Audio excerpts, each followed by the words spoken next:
first came to see this school, it had only very recently started, and do you remember, it was I think going for about 3 years, and the people that were running it at the time, they were looking for financial resources to help them build a whole new gymnasium, because they were hugely into sport for the children that were here, as well as improving a lot of the residential accommodation.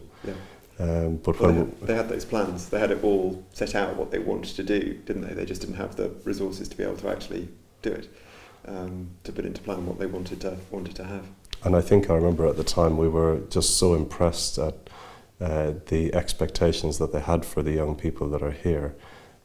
We thought that it was, the most unique school in the country at that time, and pretty much an innovator in everything that it did.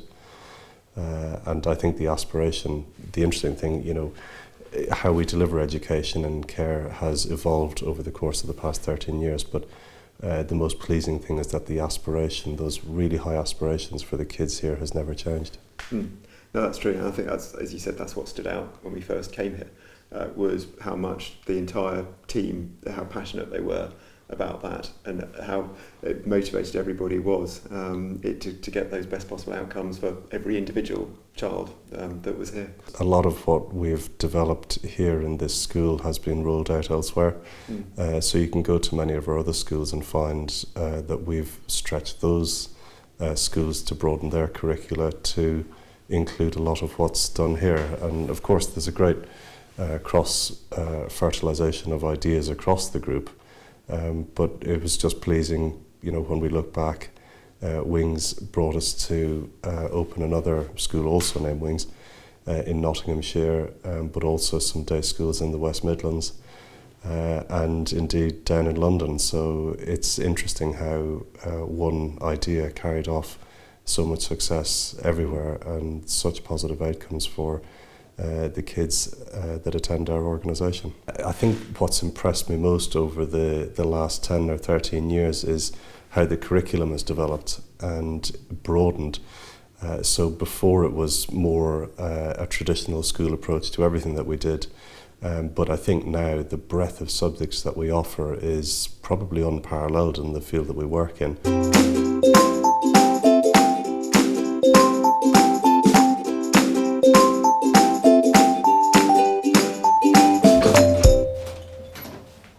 Yeah, here we are again. Amazing how it looks now. Yeah, it's brilliant. Yeah, so can you remember when we came up with the idea to actually open the school here in the city centre in Birmingham? We saw the needs changing in the schools that we were running already, and then it just gave us the opportunity to open something specialist, catering for a specific need. Yeah, so here, when we opened Oakbridge, it was very much, it's obviously part of the ARC family, but it's purely focused on children with ASC and obviously higher functioning Asperger's as well.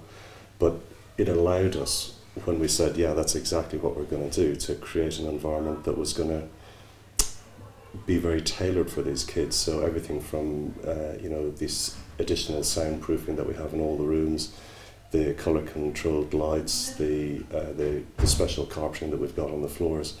It's a world away from where we were 10, 15 years ago in terms of education being all fairly modular and flat pack, and it's for me at least anyway, a very special learning environment, one where kids, you can see they do really well after not a long time. They settle in very, very well, and their learning takes off. Yeah, I still remember when somebody first came and said they wanted a speech and language therapist in the school. That was probably about 10 years ago.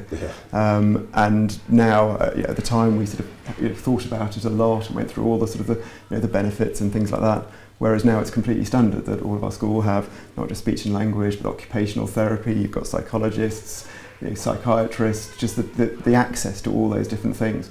And the very obvious benefits that's brought, not just to the staff team and the things they can do, but also to the children as well. And I think that's been a real shift in the years, much more better addressing individual needs and looking at the way that everybody works with the children that we have. Somebody asked me the other day about the future, and looking back in 13 years, they asked me, can we project forward where or can I project forward where we'd be in 13 years from now? And, well, obviously it's very difficult, but I can only see every provision that we have becoming even more specialist. I think it's about being smaller, closer to your community, if possible, of course, but provision that becomes so individualised that maybe schools like ours in 10 years from now, I think they already are different from the mainstream, but I think they'll look even more different again. Hey everybody, and if you don't know how to do JoJo's, I'm just going to show you right now. So you press your name and you put whatever one you say, like being kind. You can press that, and also like being safe and working hard. Thank you, bye.